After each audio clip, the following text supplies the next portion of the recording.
بسم اللہ الرحمن الرحیم۔ نبیلہ وائس سینٹر میں دل کی گہرائیوں سے خوش آمدید۔ قصہ ہے ایک شخص کی سب سے چھوٹی بیٹی کا۔ چھوٹی بیٹی اپنے باپ کا گھر کیوں چھوڑ کر چلی گئی اور کس طرح اس کی ایک بادشاہ سے شادی ہو گئی، جاننے کے لیے ویڈیو کو آخر تک ضرور دیکھیے گا۔ ایک دفعہ کا ذکر ہے کہ ایک سوداگر تھا جس کی 3 بیٹیاں تھیں۔ اس کی تینوں بیٹیاں بہت خوبصورت تھیں، لیکن چھوٹی والی سب سے پیاری تھی۔ اس سوداگر کو اپنی تینوں بیٹیوں سے بے انتہا پیار تھا۔ وہ بس ڈرتا تھا کہ کہیں اسے کوئی چھوڑ کر نہ چلی جائے۔ اس لیے ایک دن سوداگر نے فیصلہ کیا کہ وہ اپنی تینوں بیٹیوں سے پوچھے گا کہ وہ کس سے کون سی بیٹی کتنی محبت کرتی ہے۔ وہ یہی سوچتے ہوئے اپنی سب سے بڑی بیٹی کے پاس گیا اور اس سے پوچھا کہ مجھ سے کتنی محبت کرتی ہو۔ جواب دیا، بابا جان، میں آپ سے اپنی جان سے بھی زیادہ محبت کرتی ہوں۔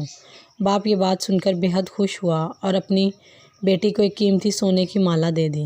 پھر وہ اپنی دوسری بیٹی کے پاس گیا اور اس سے بھی یہی سوال پوچھا کہ بیٹی تم مجھ سے کتنی محبت کرتی ہو۔ دوسری بیٹی نے جواب دیا، بابا میں آپ کو اس پوری دنیا میں سب سے زیادہ چاہتی ہوں۔ باپ بیٹی کی بات سن کر بہت خوش ہوا اور اسے بہت سی سونے کی اشرفیاں دے دی۔ اب سوداگر اپنی سب سے چھوٹی بیٹی کے پاس گیا اور پوچھا، بیٹی تم مجھ سے کتنی محبت کرتی ہو؟ سب سے چھوٹی بیٹی نے جواب دیا کہ نمک کے برابر۔ بیٹی کا جواب سن کر باپ کو بہت غصہ آیا۔ نمک تو انتہائی سستی اور معمولی چیز ہے، یہ مجھے صرف اتنا پیار کرتی ہے؟ اور پھر سوداگر نے اسے بہت ڈانٹا اور غصے میں یہ بھی کہہ دیا کہ مجھے پتہ ہے کہ تم ایک دن مجھے چھوڑ کر چلی جاؤ گی، اس لیے اسی وقت گھر سے چلی جاؤ۔ باپ کی بات بیٹی کے دل پر لگی اور وہ کسی کو بھی بتائے بغیر گھر سے روتے ہوئے نکل گئی۔ وہ لڑکی ایک ایسی جگہ سے گزر رہی تھی جہاں بہت زیادہ گھاس اگی ہوئی تھی۔ لڑکی نے اپنے لباس کے اوپر ہی ایک اور گھاس کا لباس بنا کر پہن لیا تاکہ پہچانی نہ جائے۔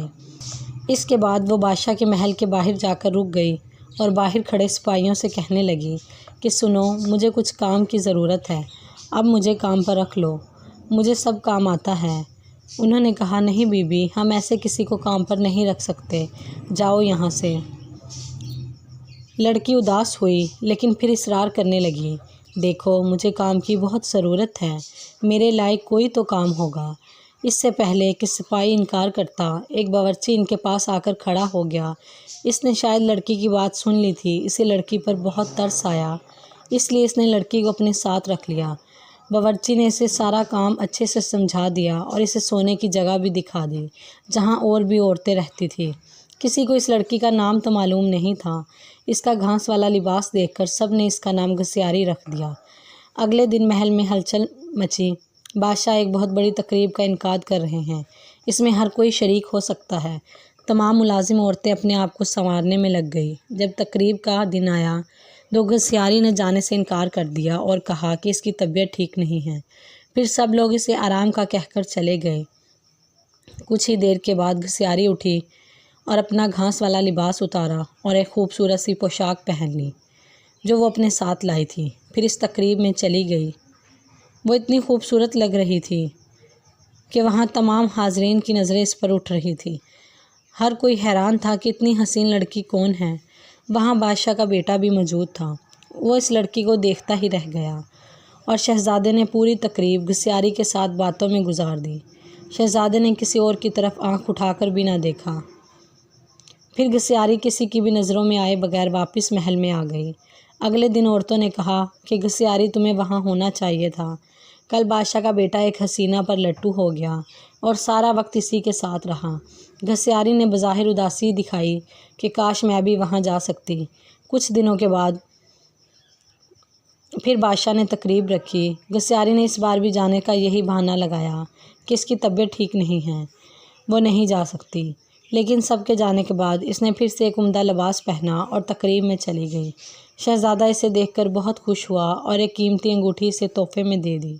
پھر تقریب ختم ہونے سے پہلے ہی وہ واپس محل میں آ گئی۔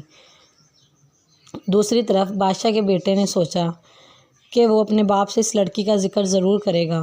اب اگلی تقریب شہزادے نے خود جان بوجھ کے رکھوائی تاکہ وہ اس لڑکی سے مل سکے، لیکن اس بار گھسیاری نہ آئی۔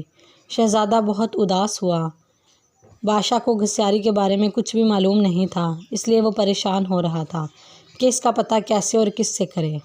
ایک دن شہزادے نے محل کے ملازموں سے